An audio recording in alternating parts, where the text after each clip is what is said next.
الصلاة والسلام على سيد المرسلين وخاتم النبيين أبي القاسم محمد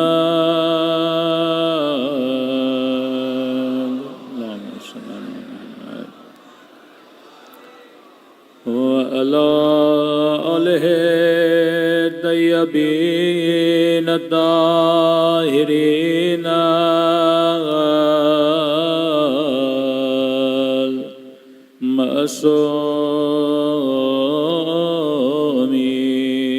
المعصومين. دعاء امام. اللهم كل وليك حجت ابن الحسن صلواتك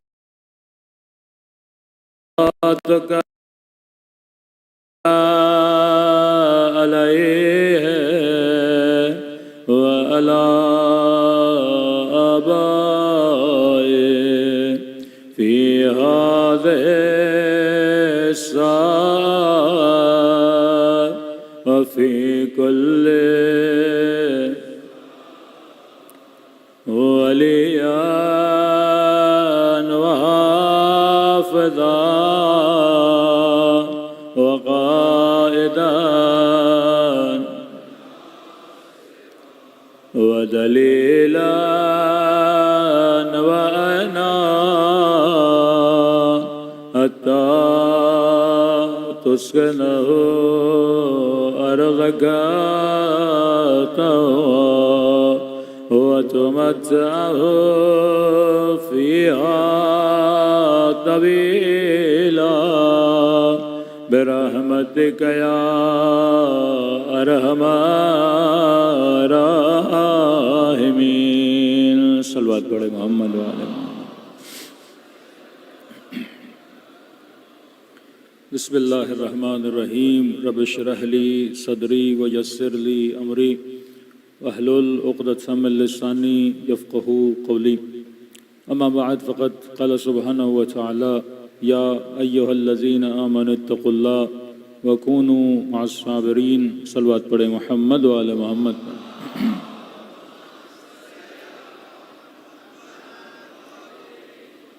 میری گزارش ہوگی آواز ذرا اندر کلیئر کر دیں، گونج رہی ہے. بار دیگر صلوات پڑھے محمد وعلی محمد.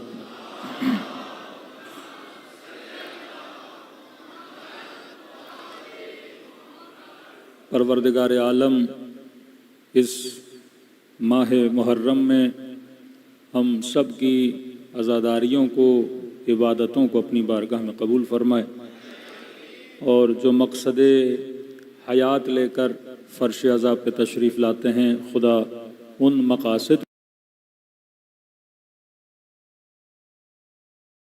میں بھی ہم سب کو کامیابیاں نصیب فرما دے.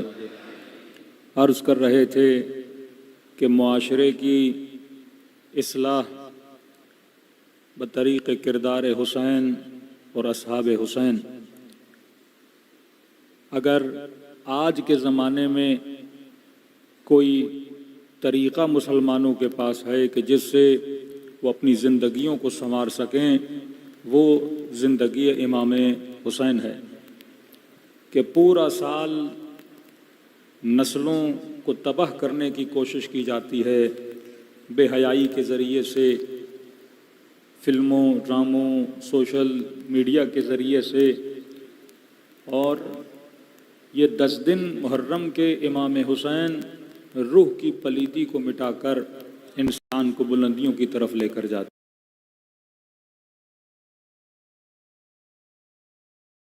ہیں.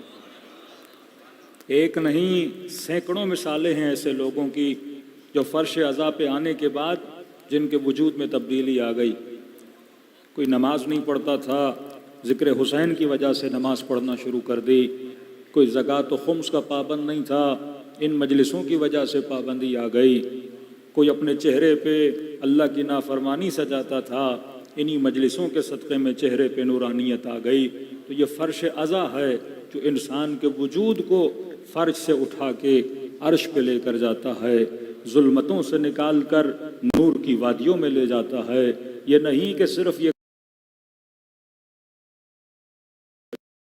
کام امام حسین نے کربلا میں کیا تھا کہ ہر کو لشکر یزید سے نکال کر اپنے لشکر میں لے کر آئے تھے، آج بھی مجلس حسین وہی کام کر رہی ہے، آج بھی پیغام حسین وہی کام کر رہا ہے۔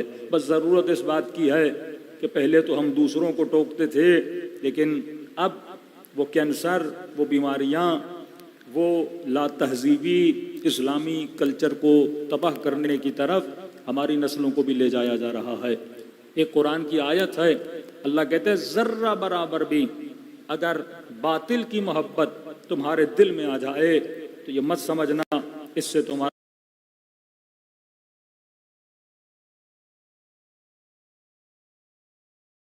فرمایا وہ ذرہ برابر بھی محبت قیامت کے دن تجھے اسی کے ساتھ محشور کرتی ہے، جس سے انسان محبت کرتا ہے اسی کے ساتھ انسان کو محشور کیا جاتا ہے۔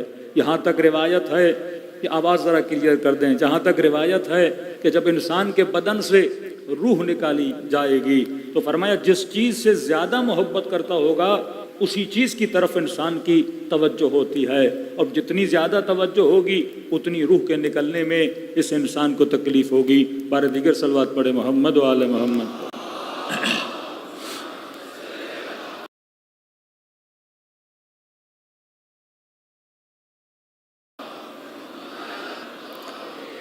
یہ آج لاؤڈ کی سیٹنگ خراب ہے، میرے گلے کو بھی کھینچ رہا ہے۔ بار دیگر صلوات پڑھے محمد و آل محمد۔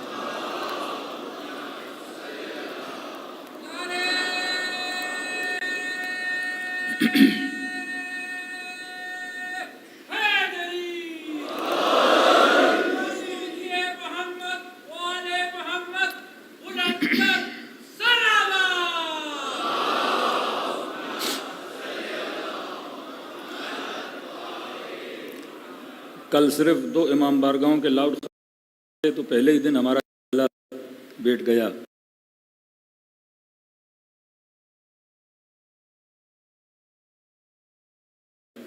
تو یہ بھی حکمت اور عقل ہے، کیونکہ خطیب کو مجمع کے ساتھ اگر کوئی چیز کنیکٹ کرتی ہے وہ لاؤڈ ہے، جس طرح اللہ سے بندے کو کنیکٹ امام کرتا ہے۔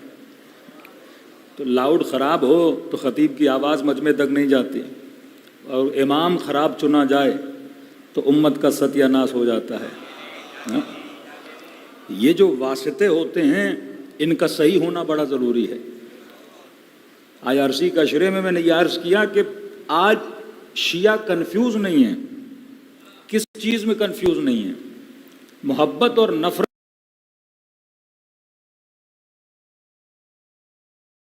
میں کنفیوز نہیں ہیں۔ شیعہ کو پتا ہے کہ میں نے محبت کس سے کرنی ہے، میں نے نفرت کس سے کرنی، لیکن وہاں پہ آپ جاؤ گے ایک بہت بڑا کنفیوژن ہے کہ جہاں پہ قاتل سے بھی محبت کرنی ہے، مقتول سے بھی محبت کرنی ہے، مظلوم کے لیے بھی نعرہ مارنا ہے اور ظالم کے لیے بھی نعرہ مارنا ہے۔ یہی نعمت امام حسین ہے کہ کم از کم اہل بیت نے خط کو واضح کر دیا۔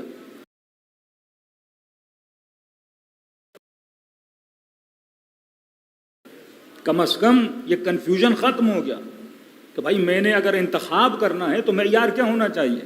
آپ کہیں پہ جاب کرنے جاتے ہو، فوج میں بھرتی ہو، پولیس میں بھرتی ہونی ہو، تو وہاں پہ ایک معیار بنایا جاتا ہے کہ جناب یہ ڈگری ہوگی، یہ چیزیں ہوں گی، فٹنس کی یہ چیزیں ہوں گی تو آپ کا انتخاب ہو سکتا ہے۔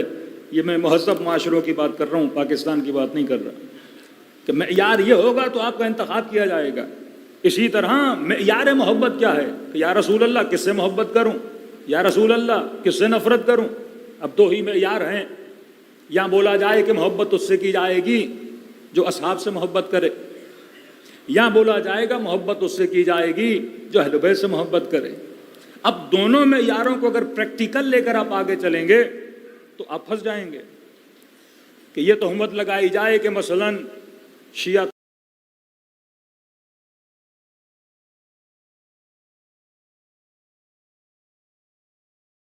توہین اصحاب کرتے ہیں. میں نے کہا چلیے آپ کو ایک ریسرچ ورک دے دیتے ہیں، جا کے تھیسس لکھ لیجئے پریکٹیکل دنیا میں، اور یہ بتائیے کہ سب سے پہلے کس نے توہین صحابی کی تھی؟ سب سے پہلے کس نے صحابی کو قتل کیا تھا؟ سب سے پہلے کس نے صحابی کی بیوی کے ساتھ زیادتی کی تھی؟ سب سے پہلے کس نے صحابی کے ہاتھوں میں رسیاں ڈالی تھی؟ سب سے پہلے کس نے رسول کے صحابی کو نبی کے شہر سے باہر نکالا تھا؟ تو اب معیار کیا بنے گا؟ اگر معیار محبت اصحاب بنا تو سوال یہ ہے کہ اب اگر دو اصحاب آپس میں لڑ پڑیں تو میں کس سے محبت کروں؟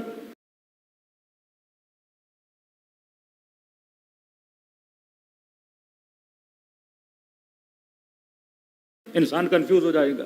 لیکن اگر معیار محبت علی بنا، معیار محبت حسنین بنا، تو یہ معیار بڑا ایزی ہے، کیونکہ آپ کو پہلے امام سے لے کر 11ویں امام تک کوئی معصوم آپس میں لڑتا ہوا نظر نہیں آتا.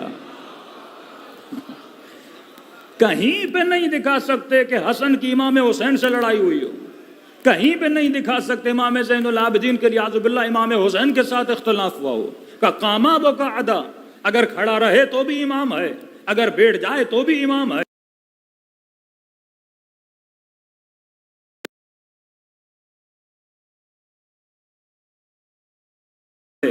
امام حسن نے صلح کی تو کئی لوگ گئے امام حسین کے پاس کہ آپ کے بھائی نے صلح کی ہے، آپ تلوار اٹھائیے، ہم آپ کے پاس چلنے کے لیے تیار ہیں. امام حسین نے کہا کیسی باتیں کر رہے ہو، حسن جس طرح تیرا امام ہے اسی طرح سے حسین کا امام ہے. کہیں پہ اختلاف نہیں ملتا. لیکن جمل میں آؤ، علی اور زبیر کا آمنا سامنا، علی اور طلحہ کا آمنا سامنا. صفین میں آؤ، ادھر بھی صحابی ادھر بھی صحابی. نہروان میں آؤ تو یہاں بھی ہو، وہاں بھی وہ ہیں. تو اختلاف اصحاب میں تو ملتا ہے لیکن اختلاف اہل بیت میں نہیں ملتا. تو لہٰذا ایزی طریقہ یہ بنا کہ میں معیار محبت اسے بناؤں جہاں مجھے اختلاف نظر نہیں آتا، اور جس کی قرآن بھی تائید کرتا ہے کہ قُلْ لَا أَسْأَلُكُمْ عَلَيْهِ أَجْرًا إِلَّا الْمَوَدَّةَ فِي الْقُرْبَى، کہ حبیب انہیں کہہ دیجئے کہ ہم کچھ بھی نہیں چاہیے، بس اگر چاہیے تو محبت محمد اور آل محمد چاہیے. ارے دوسری دلیل آپ کو دے دیتا ہوں. غدیر خم میں ہاتھ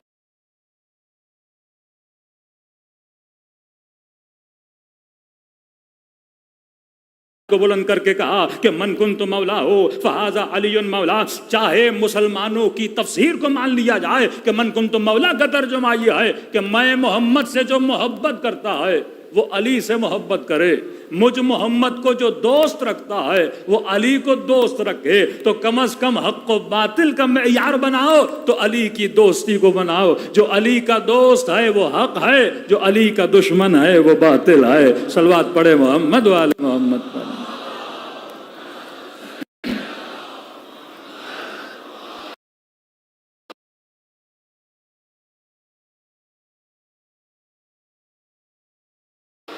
محمد. تو یہ مجلس حسین دوستی اہل بیت کا پیغام ہے.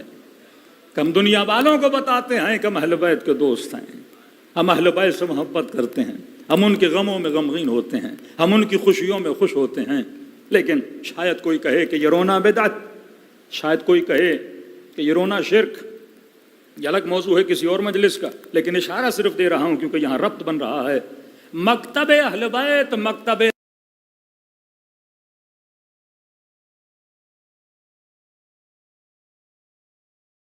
عقل و فطرت ہے. شاید کوئی کہے کہ اس مکتب میں اٹریکشن کیا ہے. یعنی آپ ریکارڈ نکال کے دیکھ لیں کسی بھی دنیا کے ملک کا کہ شیعہ اگر 500 تھے تو اگلے سال آپ دیکھو گے 700 ہو جائیں گے، 800 ہو جائیں گے. کمی نہیں آتی، برکت ہوتی رہتی ہے. کسی گاؤں کا ریکارڈ اٹھا لیں، یا آج سوشل میڈیا پہ کئی ایسے جوان کچھ کھلم کھلا اظہار کرتے ہیں، کچھ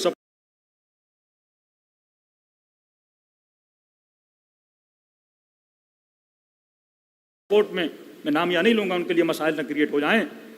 یعنی یہ بغاوتیں اگر کہیں پہ آپ کو نظر آتی ہیں اہل بیت کے چاہنے والوں میں نظر نہیں آتی۔ یہ سوالات کرنا کہ بھائی یہ کیا ہوا، فلاں جناب مقدس کیسے بن گئے، تاریخ اسلام میں اتنا بڑا واقعہ کیسے ہو گیا، یہ فقہی مسائل کے لیے آپ کا کیا حکم ہے، کہ تیجانی سماوی صاحب اپنی کتاب میں کہتے صرف ایک فقہی مسئلے کی وجہ سے میں نے کئی لوگوں کو شیعہ بنایا۔ مطلب فقہ اہل بیت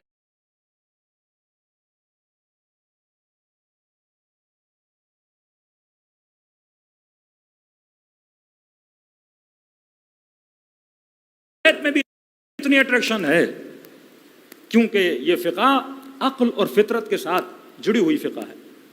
آپ کے مسائل عقل و فطرت کے ساتھ جڑے ہوئے مسائل ہیں، اور دوسری جگہ پہ کچھ ایسے مسئلے ہیں جن کا تعلق نہ عقل سے ہے نہ فطرت سے ہے۔ کون سا مسئلہ؟ سماوی صاحب فرماتے ہیں کہ صرف یہ دودھ پینے کا مسئلہ، رضاعت کا مسئلہ، کہ اگر کوئی بڑا آدمی سانڈ جتنا ہو جائے اور کسی خاتون کا دودھ تھوڑا سا پی لے تو کہتے ہیں یہ اس کا بیٹا بن جاتا ہے۔ کئی ایسے بچے، ماں نہیں تھی 5 منٹ کے لیے کہیں چلی گئی اور بچہ روئے جا رہا ہے اور کسی خاتون نے اسے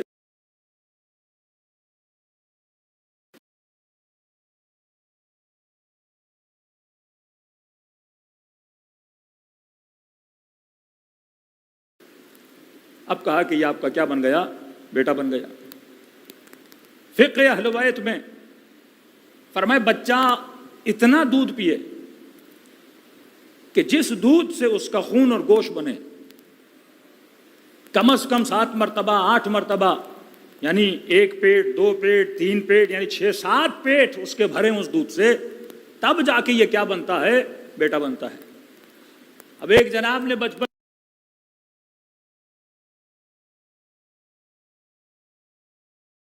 میں 1 مرتبہ مثلاً دودھ پی لیا تھا، شادی ہو گئی، بچے ہو گئے، اب بڑا ہوا تو اسے مسئلے کا پتہ چلا، تو مفتی صاحب نے کہا کہ بھائی آپ نے تو اپنی بہن سے شادی کر لی ہے، اب یہ جائے تو کہاں جائے؟ اب اس نے پورے عالم اسلام میں چکر مارا کہ کوئی تو ایسی فقہ ہوگی، کیونکہ یہ مسئلہ میری سمجھ میں نہیں آ رہا، اب حدیث رسول ہے تو ماننا پڑے گا، حکم قرآن ہے تو ماننا پڑے گا۔ لیکن اس نے سوچا کہ یہ کہاں پہ آیا ہے کہ میں نے فقہ اگر لینی ہے تو صرف ابو حنیفہ سے لینی ہے، میں نے فقہ لینی ہے تو امام حنبل سے ہی لینی ہے، میں نے فقہ لینی ہے تو مثلا امام مالک سے ہی لینی ہے، اور یہ کہاں لکھا ہے کہ ہم فقہ اہل بیت سے لے ہی نہیں سکتے؟ یہ کون سی قرآن کی آیت ہے جس میں یہ لکھا ہے کہ آپ فرزند رسول سے فقہ نہیں لے سکتے لیکن دوسروں سے فقہ لے سکتے ہو؟ تو اس نے کہا میں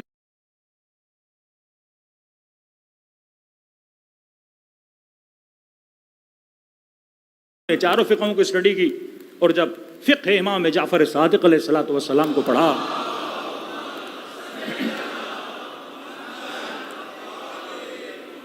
وہاں سے اس کو پتا چلا کہ امام کی فقہ میں یہ فتویٰ ہے کہ نہیں بھائی اتنا دودھ پیے، اور یہ صرف بچے کے لیے حکم ہے۔ اب یہ نہیں کہ 10 سال 20 سال کا آدمی دودھ پیتا، بچہ جو صرف گوشت نہیں کھاتا، سبزی نہیں کھاتا، یخنی نہیں کھاتا، وہ صرف ماں کا دودھ پیتا ہے، یہ حکم اس کے لیے ہے۔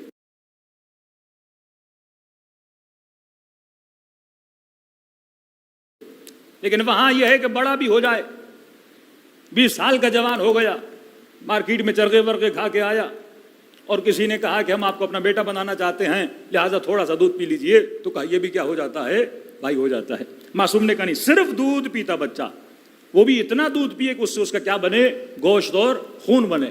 ایک پورا ملک ایک فقہی مسئلے کی وجہ سے شیعہ بنا، پورا ملک ایران ایک فقہی مسئلے کی وجہ سے۔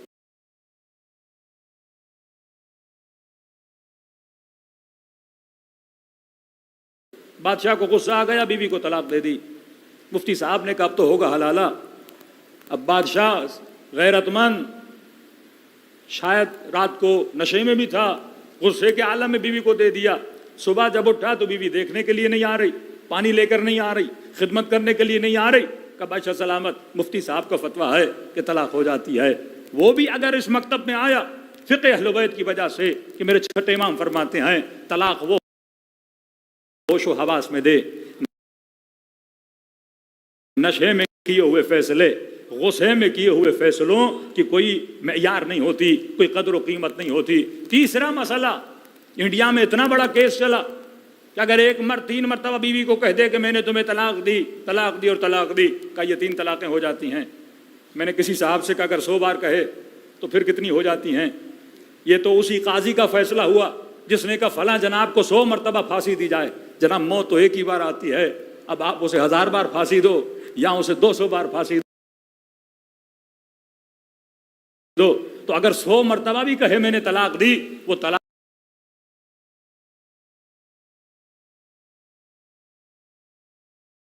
ایک ہی کاؤنٹ ہوتی ہے۔ لوگوں کی زندگیاں تباہ و برباد ہو گئیں اسی حلالے کے چکر میں، غیرتیں لوگوں کی پامال ہو گئیں صرف ایک غلط مسئلے کو بیان کرنے کے لیے۔ تو فقہ اہل بیت علیہ الصلوۃ والسلام فقہ فطرت ہے، فقہ عقل ہے۔ یہاں پہ آپ کو عقل ملتی ہے، یہاں پہ آپ کو فطرت ملتی ہے، اور یہی گریہ جس کا تعلق دائماً انسان کی فطرت سے ہے، اس پہ بھی پابندیاں لگائی گئی کہ ماں مر جائے تو رو نہیں بدعت ہے، باپ مر جائے تو رو نہیں بدعت ہے۔ یہ شقاوت قلب ہے، یہ سختی قلب ہے، یہ نابودی فطرت ہے کہ انسان کی فطرت کو برباد کر دیا جائے۔ کس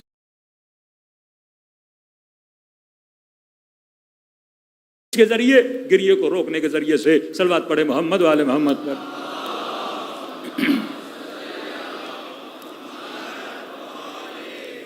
اب یہاں پہ تھوڑا سا آج گریے پہ گفتگو ہو جائے، اور ایک قرآن کی آیت جس سے یہ ثابت ہو جائے کہ گریے امام حسین عین مطابق قرآن، یہ گریہ حق بھی ہے، یہ گریہ فطرت بھی ہے، یہ گریہ عقل بھی ہے، اور یہ حکم شریعت میں اس کی کوئی پابندی نہیں ہے۔ علماء فرماتے ہیں کہ گریہ کی احادیث کی روشنی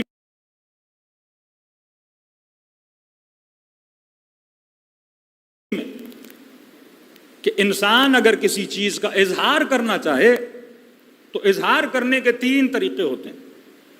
پہلا طریقہ قولی، مثلا آپ خوش ہیں، آپ زبان سے کہو گے آج میں بڑا خوش ہوں۔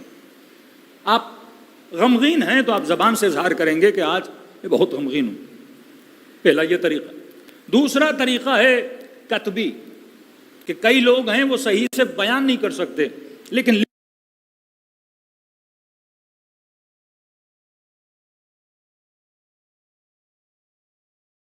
لکھتے بڑا اچھا ہیں۔ جیسے 14 شعبان کو کہتے ہیں عریضہ لکھو، مطلب اگر دل کی باتیں زبان سے بیان نہیں کر سکتے تو لکھ کے بیان کرو۔ آپ نے خط میں لکھا، محبت کا اظہار کیا، آپ نے خط میں نفرت کا اظہار کیا، آپ نے خط میں شکایت کا اظہار کیا۔ پہلا طریقہ زبان سے، دوسرا طریقہ لکھ کے بیان کیا جاتا ہے۔ تیسرا طریقہ ہے نہ کتبی ہے نہ قولی ہے، نہ لکھ کے بیان، کہہ کے بیان کرنا۔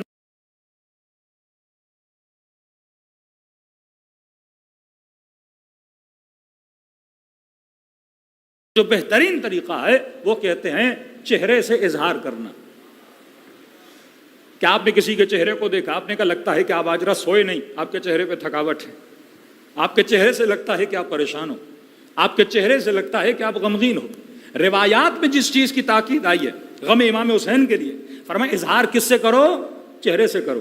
کہ امام رضا فرماتے ابن شبیب جب محرم کا چاند نظر آتا تھا تو میں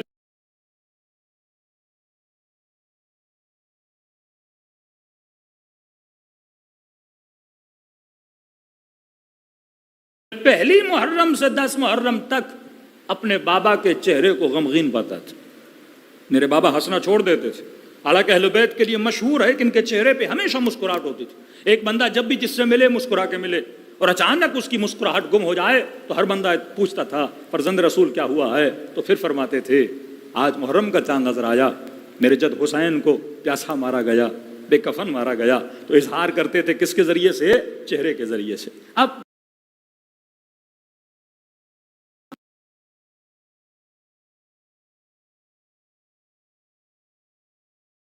روایات میں آتا ہے کہ جو اظہار اشک ہے، جو انسان کا آنسو گرتا ہے، یہ 7 طرح کے آنسو ہیں۔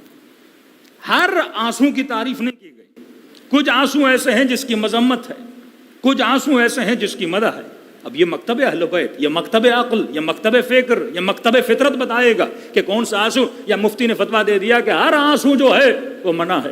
بھائی تو کون سا آنسو اچھا ہے، کون سا آنسو برا ہے؟ تو فرماتے ہیں پہلا آنسو جو مذمت میں ہے، فرمایا وہ ہے اشک عجز، ڈر کا آنسو. انسان جب عاجز ہو جاتا ہے اس وقت کا آنسو. جناب میثم تمار زندان میں تھے، روئے نہیں. جناب کمیل دعائے کمیل میں تو روئے، لیکن دشمن کے مظالم پہ کبھی روئے نہیں. جناب ہانی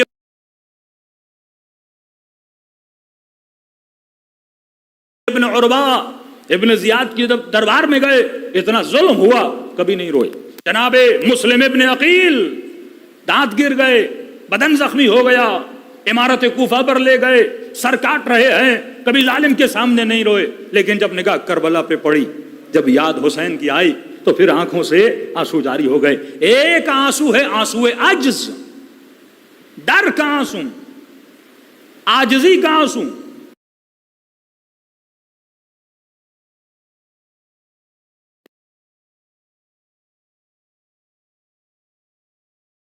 یہ آنسو مذمت، یہ ڈرپوک لوگوں کی نشانی ہے. مامون کا بھائی امین کہتے ہیں جب اسے زندان میں ڈالا گیا، دو کتابیں ہیں، ایک ہے شیخ عباس قمی کی منتہی الاعمال، ایک ہے تتمۃ الاعمال. یہ کتابیں جوان پڑھیں، اس میں بڑے اچھے واقعات ہیں تاریخ کے جس سے آپ بہت کچھ سیکھ سکتے ہیں. تو یہ خود منتہی الاعمال تتمۃ الاعمال میں لکھتے ہیں کہ جب زندان میں اسے لے گئے تو اندھیرا تھا بہت زندان میں. امین بڑا فاسق تھا، فاجر تھا، عیاش تھا. بھائی اس کا مامون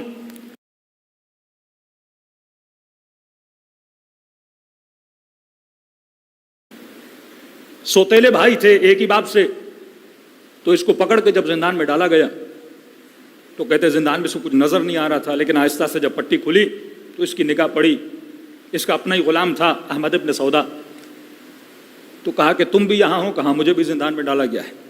یہ احمد کہتا ہے کہ جب میں نے امین کو دیکھا، بار بار مجھے کہہ رہا تھا کیا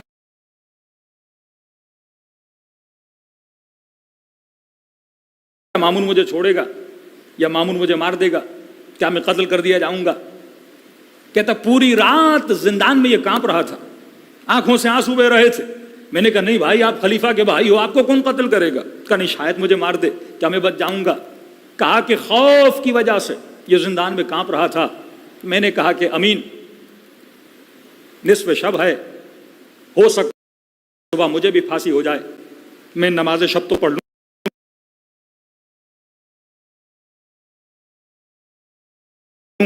مرنے سے پہلے یہاں شیخ عباس قمی، علامہ مجلسی، بڑے بڑے علماء نے جب یہ کتابیں لکھیں تو جب کوئی واقعہ لکھتے تھے تو ساتھ میں ایک بریکٹ کھولتے تھے. صاحب کتاب نے لکھا کہ یہ امین کا وزیر تھا، لیکن کہا کہ حسین کے ماننے والوں، اے علی کے ماننے والوں، ایک فاسق کا وزیر ہے، لیکن یہ جب علم ہوتا ہے کہ صبح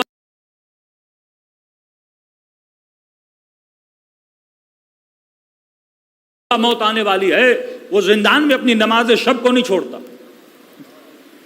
تم تو حسین ابن علی کے ماننے والے ہو، تم تو زینب کبریٰ کی ماننے والی ہو، تو کہا تم کیسے نماز شب کو چھوڑ سکتے ہو.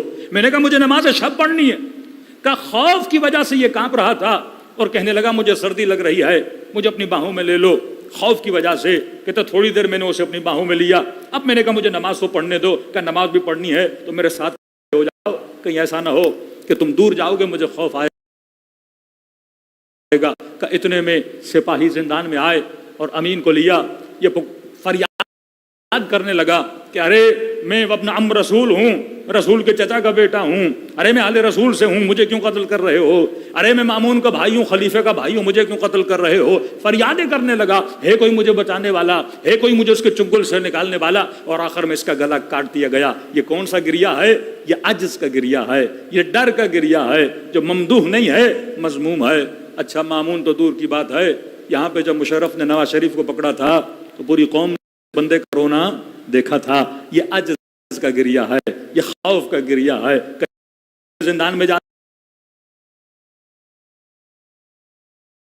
ہیں روتے نہیں ہیں، اور کئی لوگ ہیں ہتھکڑی لگتے ہی وہ رونے لگ جاتے ہیں. اس سے انسان کی شخصیت کا پتہ چلتا ہے کہ انسان بہادر کتنا ہے اور انسان ڈرپوک کتنا ہے. تو پہلا گریہ عجز ہے. دوسرا گریہ تزویر ہے. یہ بھی مذموم ہے، اہل بیت نے اس کی مذموم کی ہے. تزویر کا مطلب دھوکے کا گریہ.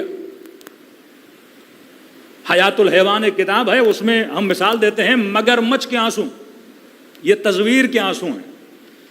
اس میں لکھا ہے ہر حیوان کی صفت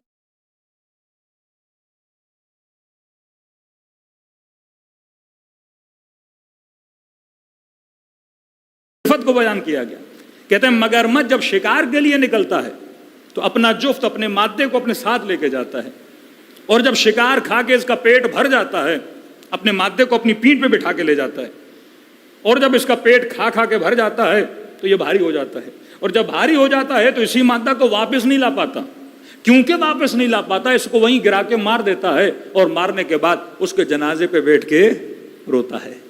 کہا یہ گریا تصویر کا گریا ہے، یہ گریا دھوکے کا گریا ہے. رسول خدا نے ایک بندے کو بدر میں پکڑا،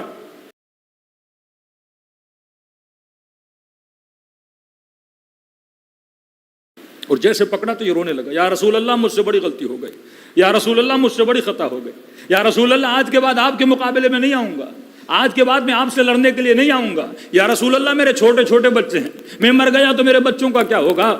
تو نبی نے جب اس کا گریا دیکھا، رحمت النبی تھے، رحمت للعالمین تھے، نبی نے معاف کر دیا. جنگ احد میں دوبارہ اسے پکڑا، کیونکہ بدر میں جب یہ رو کے نکلا تو لوگوں نے کہا بچ کیسے گئے؟ اس نے کہا جھوٹی کا رو کے میں محمد کے چنگل سے نکل آیا ہوں. جس طرح آپ بھی بچپن میں اسکولوں میں رویا کرتے تھے جھوٹی کا، کہ درد ہو نہ ہو بندہ چیخے ماں باپ کے سامنے جھوٹی کا، یہ تصویر کا رونا کہ انسان جھوٹی کا روئے تاکہ میری جان چھوٹ جائے. تو اس نے کہا میں ایسے ہی رویا اور میری جان چھوٹ گئی. اور جنگ احد میں جب دوبارہ پکڑا گیا اور جیسے پکڑا رسول کے سامنے آیا پھر سے اسی طرح رونے لگا. تو نبی نے فرمایا مومن ایک سوراخ سے دو مرتبہ دھوکہ نہیں کھاتا، اور اسے وہیں پہ سزائے موت سنا دی. یہ تصویر کا گریا ہے. پہلا گریا ڈر کا گریا، عاجزی کا گریا، عجز اور خوف کا گریا. دوسرا گریا تصویر کا گریا، اس کی بھی مذمت ہے. عشق ندامت پانی کا گریا.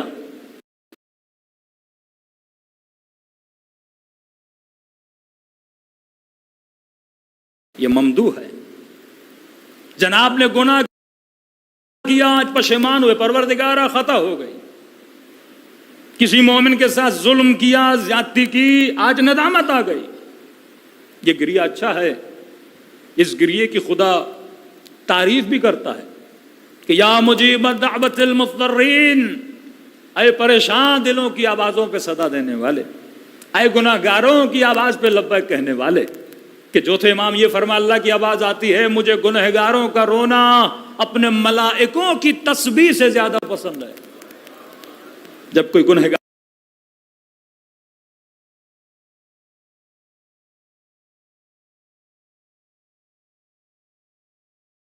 میری دربار میں آ کے گریا، اشک ندامت.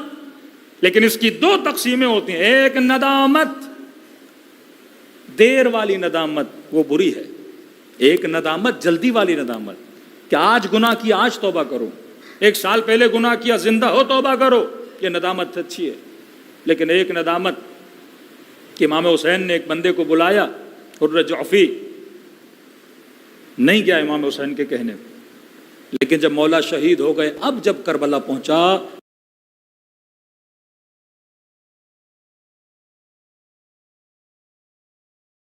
تو زار و قطع رونے لگا. جب امام کے جسم کو اس سرزمین پہ پامال دیکھا کہ کاش میں آتا حسین کی مدد کرتا. یہ ندامت بیکار ندامت ہے. حر کی ندامت بہترین ندامت کہ میں نے صحیح وقت میں توبہ کرنی ہے. پوری جوانی میں گناہ کروں اور یہ سوچوں کہ بوڑھا ہو جاؤں گا تب جا کے توبہ کروں گا، یہ ندامت کسی کام کی نہیں ہے. بنی اسرائیل کے زمانے میں ایک شخص نے جھوٹی نبوت کا دعویٰ کیا اور بعد میں اس کو احساس ہوا کہ بھائی یہ کتنا بڑا گناہ کیسے کر دیا.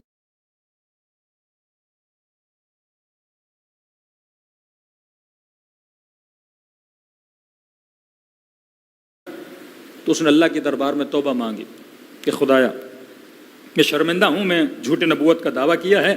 اپنے مریدوں کو بلایا. بعض اوقات آپ ایک دعویٰ کرتے ہو تو مریدوں کی لائن لگ جاتی ہے.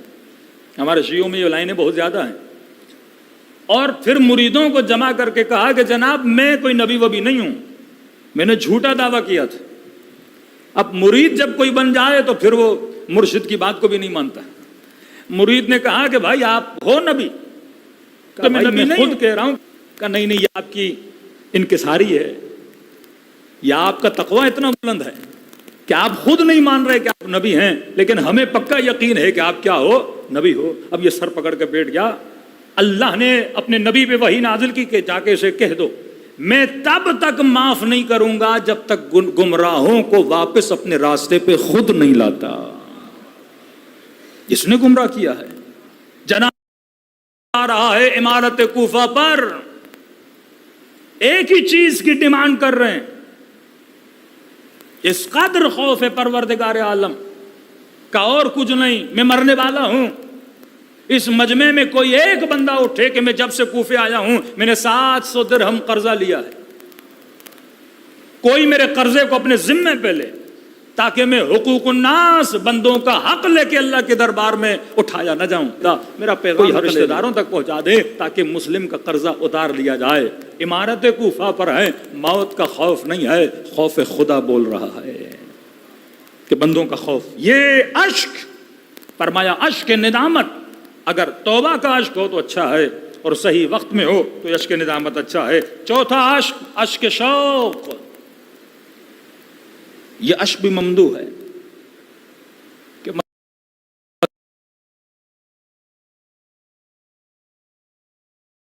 مثلا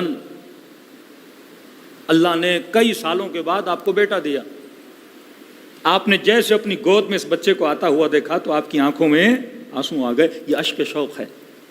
تمنا تھی کہ کعبے کو دیکھوں، نبی کے روزے کو دیکھوں، اور اتنے سالوں کے بعد پائی پائی جمع کر کے جب عمرے پر گئے یا حج پر گئے یا کربلا گئے، یہاں نگاہ روزے رسول پہ پڑی کہ شوق جاری ہو گیا. یہ اشک بھی کیا ہے؟ اس اشک کی بھی ممدوح ہے، اس اشک کی بھی تعریف کر دی گئی ہے. اب اشک شوق کے لیے رسول کا واقعہ سناؤں. مولا علی کے بھائی جناب جعفر، 4 بھائی تھے، جناب طالب، جناب عقیل، جناب جعفر امیر المومنین علیہ الصلوۃ والسلام. فرماتے ہیں رسول نے جعفر کو حبشہ کی طرف بھیجا. روایات میں ہے 15 سال یا 17 سال، حضور ذہن نہیں ہے، کافی. اور اس عرصے میں رسول خدا نے ان کو دیکھا نہیں. اور فرماتے ہیں کہ جب جنگ خندق ہوئی اور جناب جعفر کو رسول خدا نے دیکھا تو رسول خدا کی آنکھوں سے آنسو جاری ہو گئے.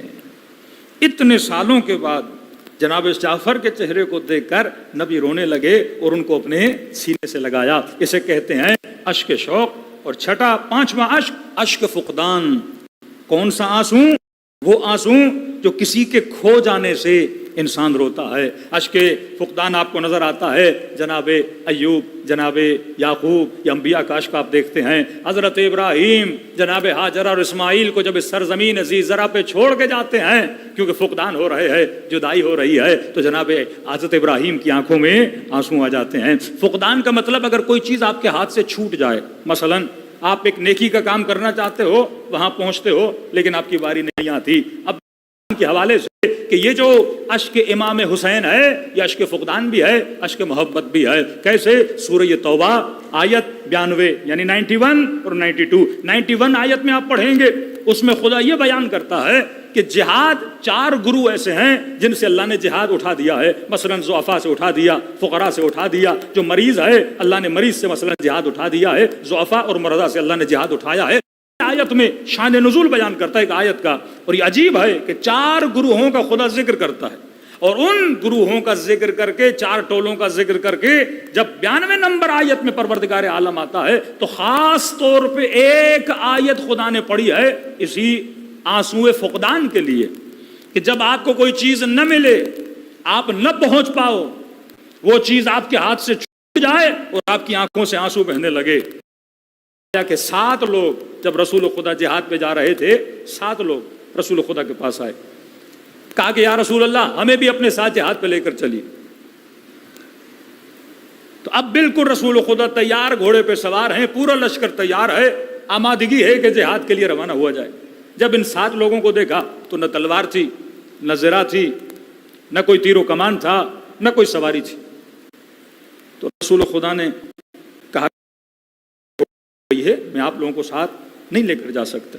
گھوڑا ہوتا تو چلو ساتھ آ جاتے، تلوار ہو جاتی تو آ جاتے، کیونکہ جن لوگوں کے پاس ساز و سامان نہیں ہوتا تھا وہ 3-4 دن پہلے آتے تھے، پھر کسی کو گھوڑا دیا، کسی کو تلوار دی، لشکر کو ساز و سامان دیا، اس کے بعد لشکر روانہ ہو جاتا تھا۔ نبی نے کہا نہیں، ہم آپ کو نہیں لے جا سکتے۔ کہتے ہیں جیسے رسول یہ کہہ کے روانہ ہوئے تو یہ ساتوں زار و قطار رونے لگے۔ یہ ہے اشک فقدان، آنکھوں سے آنسو بہنے لگے۔ ارے ہم جہاد کی خواہش رکھتے تھے لیکن ہمیں توفیق جہاد نہیں ملی۔ اس کا ذکر پروردگار عالم نے کیا، فرمایا وَلَا عَلَى الَّذِينَ اِذَا مَا أَتَوْكَ لَتَحْمِلَهُمْ قُلْتَ لَا أَجِدُ، جب یہ تمہارے پاس آئے تو حبیب آپ نے کہا کہ ہم آپ کو نہیں لے جا سکتے۔ احملهم عَلَيْ تَوَلُّوا عَيُنُهُمْ تفیض من الدمع، جب آپ نے یہ کہا تو ان کی آنکھوں سے آنسو جاری ہو گئے۔ اور اللہ کہتا ہے کیا ہوا کہ اگر نہیں جا سکے لیکن اگر ارادہ رکھتے ہو تو اللہ تمہاری عبادت کو کیا کرتا ہے؟ قبول کرتا ہے۔ یہی اشک فقدان ہے۔ جب ہم سنتے ہیں کہ کربلا میں نبی کے نواسے کو قتل کر دیا گیا، پھر کہتے یا لیتنا کنا معکم فافوز معکم فوزا عظیما، مولا حسین اگر ہم کربلا میں ہوتے تو اپنی جانوں کو آپ پہ قربان کرتے۔ جب آپ نے آواز دی حل من ناصر ینصرنا، ہے کوئی ہماری مدد کرنے والا، مولا اگر ہم ہوتے تو آپ کی آواز پہ لبیک کہتے، مولا اگر ہم ہوتے اپنے بدنوں کو قربان کرتے۔ تو یہ مجلسوں میں جو گریہ ہوتا ہے یہ اشک فقدان ہے کہ ہم روتے ہیں کہ کاش کربلا میں ہوتے تو اپنی جانوں کو حسین پہ قربان کرتے۔ پھر وہی کل روایت میں نے پڑھی کہ چھٹے امام فرماتے ہیں یہ جا کر کہو کہ یا داعی اللہ، یہ اللہ کی دعوت پہ لبیک کہنے والے، مولا جب آپ نے سوال کیا تھا ہے کوئی مدد کرنے والا، مولا بجسمی واللسانی، میں نے اپنے جسم اور اپنی زبان سے آپ کو آواز نہیں دی تھی، لیکن مولا آج میں آیا ہوں آپ کی نصرت کرنے کے لیے اپنی زبان کے ذریعے سے، اپنے جسم کے ذریعے سے۔ تو یہ گریہ حسین اس قرآن کی آیت کے مطابق یہ عشق شوق ہے، یہ عشق فقدان ہے کہ جو سکا وہ اس پہ رو رہا ہے، ہم کربلا نہ جا سکے ہم اس پہ رو رہے ہیں۔ تو اس عشق کی کوئی مذمت نہیں ہے، بلکہ اللہ خود اس کا ذکر کرتا ہے اور کہتا ہے کہ جو اس طرح سے اچھی چیزوں کی تمنا کرتے ہیں خدا اپنے ہاں سے ان مومنین کو رزق بھی عطا کرتا ہے۔ صلوات پڑھے محمد و آل محمد۔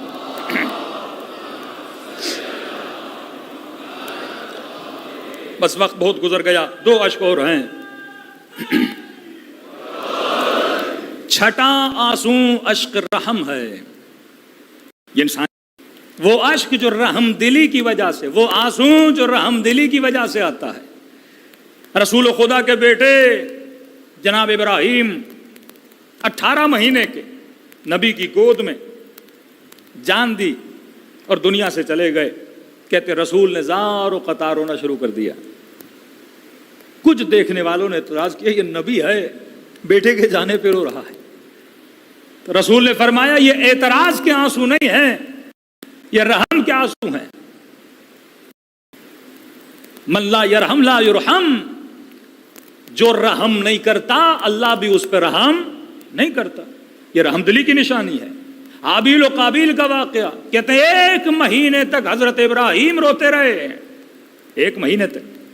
جب بیٹے کا قتل دیکھا اتنا روئے کہ کہتے ہیں ابراہیم حضرت آدم کے چہرے کی ہڈیاں ظاہر ہو گئی تھیں اس گریے میں۔ یہ رحم کا ہے، یہ نہیں کہ اللہ پہ کوئی اعتراض کر رہا ہے، یہ رحم دلی کی نشانی۔ رسول گرامی مکے کی گلیاں مدینے سے گزر رہے تھے، کچھ اعراب نے کچھ مرغوں کو پاؤں میں رسی باندھ کے کھڑا کر دیا تھا۔ نبی نے یہ منظر دیکھا، اس پہ نہیں روئے، لیکن کیا دیکھا کہ ان مرغوں اور مرغیوں کے پاؤں کو رسیوں سے باندھ کے کچھ تیر انداز دور کھڑے ہیں اور وہاں سے تیر مار رہے ہیں، ان مرغیوں کو چھلنی کر رہے ہیں۔ کہتے یہاں نبی کے چہرے سے آنسو جاری ہو گئے کہ ارے حیوان کو مارنا ہے تو اس کا اللہ نے طریقہ بتایا ہے، نہ کہ اس کو اس طرح سے ظلم قتل کرو۔ رسول ایک حیوان کو غلط طریقے سے تیر لگایا جائے اس پہ آنسو بہا رہے ہیں۔ اب تصور کریں کربلا میں اس کے نواسے کو چھلنی کر دیا جائے، کربلا میں اس کی نواسیوں کے ساتھ ظلم کر دیا جائے، ایسا ظلم جس کی مثال تاریخ میں نہیں ملتی۔ یہ اشک رحم ہے، یہ انسانیت کی نشانی ہے۔ دوسرا ہے اشک فراق، جدائی کا آنسو، اس کی بھی کوئی مذمت نہیں ہے۔ جناب یعقوب اور یوسف کی جدائی آپ نے دیکھی ہے، کتنا روئے، وَبْيَضَّتْ عَيْنَا، آنکھیں سفید ہو گئیں۔ اللہ نے نبی کی مذمت نہیں کی۔ تو انسان کو پتہ ہونا چاہیے میرا کون سا آنسو صحیح ہے، میرا کون سا آنسو غلط ہے۔ نہ صرف جناب یعقوب بلکہ تاریخ لکھتی ہے حضرت یوسف زندان میں اتنا روتے تھے کہ زندانی پریشان ہو جاتے تھے کہ بھائی یہاں رات کو روئیے یا صبح کو روئیے. یہ فراق یعقوب میں روتے تھے, یوسف کے فراق میں ان کے بابا روتے تھے, کبھی بیٹا اپنے بابا کے فراق میں رو رہا ہے. تو آج شیعہ اگر مجلس میں روتے ہیں, یہ عشق رحم بھی ہے, یہ عشق فراق بھی ہے, یہ عشق شوق بھی ہے, اور یہ عشق وہ عشق ہے کہ یہ تمنا کرتے ہیں کہ کاش ہم کربلا میں ہوتے, اپنی جانوں کو اپنے آقا حسین پہ قربان کرتے. کسی نے پوچھا جب ملے جناب یوسف جناب یعقوب سے, تو پہلا سوال کیا کہ بیٹا جب تجھے کنویں میں اتارا گیا تھا تو بھائیوں نے کیا کیا تمہارے ساتھ؟ تو کہا کہ بابا مجھے کہا کہ کپڑے اتار دو, کیونکہ ہم انہی کپڑوں پہ قمیص پہ خون لگائیں گے اور بتائیں گے کہ کسی حیوان نے حملہ کیا تھا جس کے نتیجے میں یوسف مارے گئے. تو کہا کہ بابا جب قمیص اتار کر مجھے کنویں میں اتار رہے تھے تو میں بار بار یہ کہہ رہا تھا کہ کنویں کے اندر سردی ہے اور بدن پہ لباس نہیں ہے تو مجھے سردی لگے گی. اور کہا کہ جب مجھے نیچے اتار دیا گیا تو سردی کی وجہ سے اس کنویں میں کانپ رہا تھا. روایت کے جملے ہیں جب یعقوب نے یہ سنا تو سننے کے بعد وہ غش کھا کے زمین پہ گر گئے. اب یہاں پہ زیارت ناہیہ کا جملہ ہے, السلام علی الابدان, ان بدنوں پہ سلام ہو جن پہ لباس نہیں تھا. صرف یہ سن کے کہ یوسف کے بدن پہ لباس نہیں تھا, یعقوب غش کھا گئے کہ بچہ سردی لگ رہی تھی, تنہائی تھی, کس عالم میں میرے بیٹے کو چھوڑا گیا. علماء فرماتے کربلا میں جو مصیبت امام حسین پہ آئی ہے, دراصل یہ مصیبت حسین نہیں ہے, یہ مصیبت رسول گرامی ہے. جب حضرت ابراہیم کو یہ کہا جائے کہ اسماعیل کا گلا کاٹو, تو اسماعیل کے اوپر تو امتحان ہے, لیکن اسماعیل سے زیادہ امتحان کس کا ہے؟ ابراہیم کا امتحان ہے, کیونکہ بیٹے کا گلا کاٹا جا رہا ہے. کہ یہ مصیبت امام حسین پر تو تھی, لیکن اس سے زیادہ یہ مصیبت, یہ امتحان کس کے لیے ہے؟ رسول گرامی کے لیے ہے کہ محمد کے نواسے کا گلا کاٹا جا رہا ہے, محمد کے نواسے کے بدن سے لباس اتارا جا رہا ہے. زیارت ناہیہ ہر وقت نہ پڑھا کریں, جب کیفیت ایک پیدا ہو جائے رونے کی اس وقت زیارت ناہیہ پڑھا کریں, کیونکہ اس کے مصائب کسی ذاکر, کسی مولوی, کسی بندے کے نہیں ہیں, یہ مصائب پڑھنے والے حجت خدا امام زمانہ ہیں جو خود یہ مصائب بیان کرتے ہیں. کہ السلام علی الشیب الخضیب, میرا سلام ہو ان محاسن خون آلود پر. دیگر صلوات پڑھے محمد و آل محمد.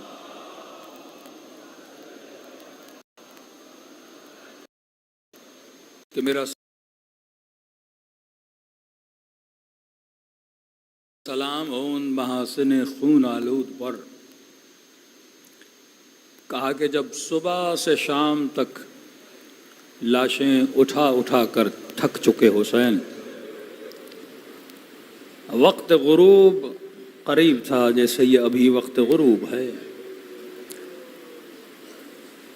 تو راوی کہتا ہے کہ حسین ابن علی نے تھکن کو دور کرنے کے لیے گھٹن لیا, تھوڑی دیر جنگ کا وقفہ کیا کہ تھوڑی سانس لے لیں, پھر دوبارہ جنگ کو شروع کیا جائے. کہ ابھی حسین تھوڑی دیر ٹھہرے ہی تھے کہ کسی ظالم نے پیشانی مبارک امام حسین پہ پتھر مارا.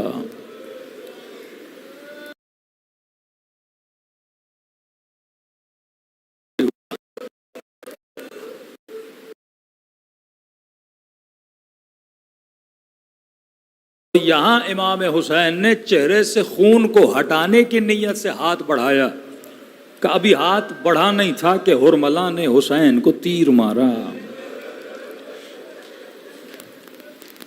راوی کہتا ہے یہ تیر بڑی کوشش کی حسین نے کہ آگے سے نکالیں, لیکن نہ نکلا تو حسین ابن علی نے پیچھے سے اس تیر کو نکالا اور اسی خون کو اپنی داڑھی پہ ملا. یہ وہ منظر ہے جس پہ امام زمانہ سلام کر رہے ہیں.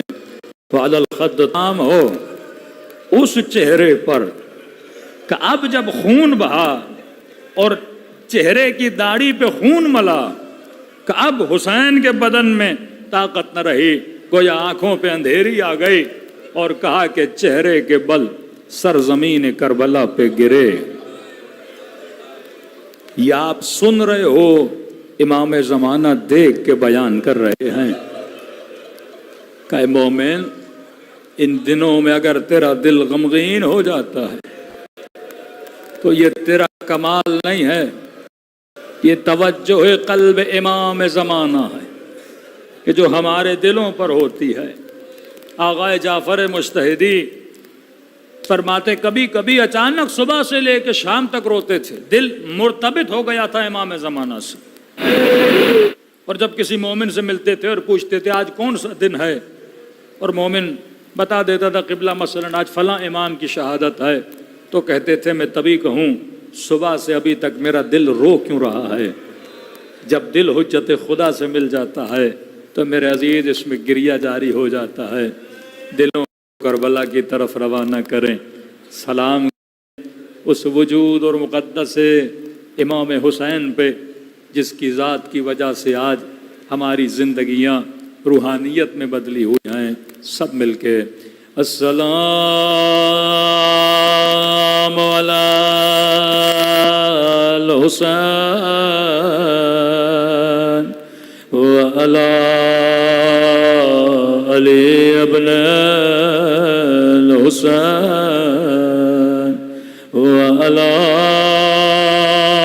اولاد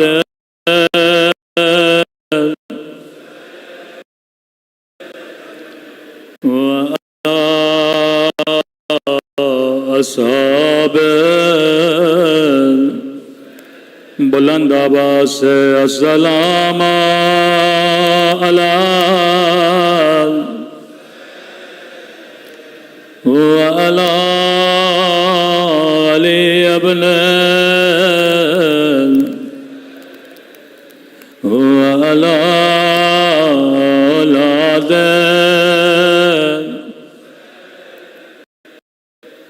وعلی اصحاب.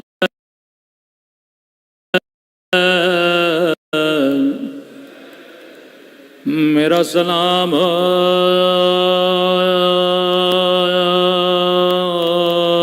ان زخمی کلائیوں پہ. وقت کی کمی ہے، دو جملے مصیبت کے. فرمایا خلوص دل سے اگر ایک آنسو زہرا اپنے رومال میں جمع کر لیتی ہے. یہ سلام امام زمانہ کا سلام ہے. میرا سلام ان زخمی کلائیوں پہ جنہیں رسیوں سے باندھا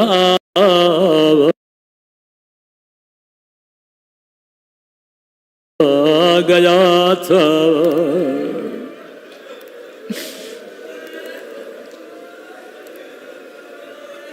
اگر کسی عام ذاکر کا سلام ہوتا میں کبھی نہ سوچتا. علماء سے پوچھا گیا یہ کس کی کلائیاں ہیں جسے امام زمانہ یاد کر کے رو رہے.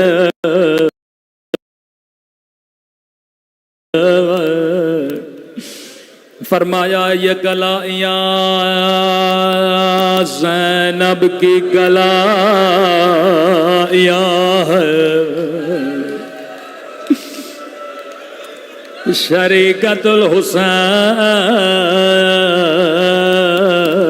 زینب کی کلائیاں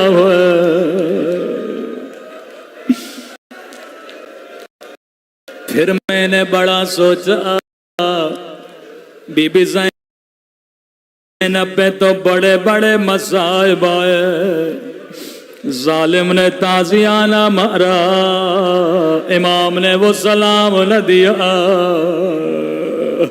کسی نے نوک نیزہ سے مارا، امام نے وہاں سلام نہ دیا۔ میں نے کہا یقیناً کوئی بڑا منظر ہوگا کہ فرزند زہرا رو رہے ہیں۔ کہا ہاں یہ سلام خاص مقام کا سلام ہے، سنو گے کب کا سلام ہے؟ کہا یہ اس وقت کا سلام ہے جب 11 محرم کو زینب کی نگاہ حسین کے بدن پہ پڑے۔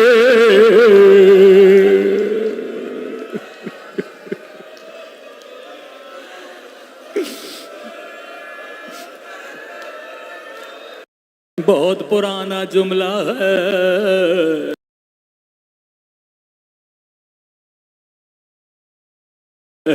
جب نگاہ بھائی کے بدن پہ پڑے، کہا زینب ایسے گری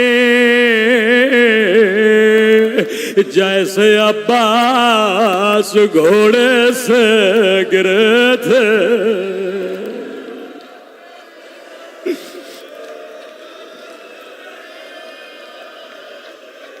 قدیمی مومن روایت سب نے سنی ہوئی ہے، لیکن میں امام کے ساتھ اسے ربط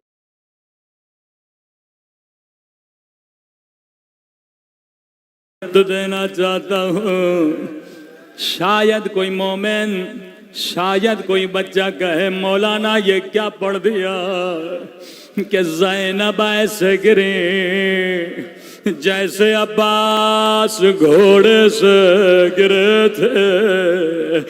ارے عباس کے بازو سلامت نہیں تھے، زینب کے تو بازو سلامت ہے۔ بھلا عباس کی طرح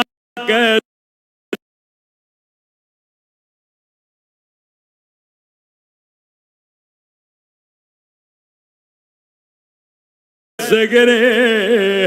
میں نے کہا جواب میں نہیں دوں گا، زیارت الہیہ پڑھو۔ فرمایا میرا سلام ہو میری ان پھوپھیوں پہ جن کے ہاتھوں کو پس گردان باندھا گیا تھا۔ او زینب ایسے گری جیسے عباس گرے تھے۔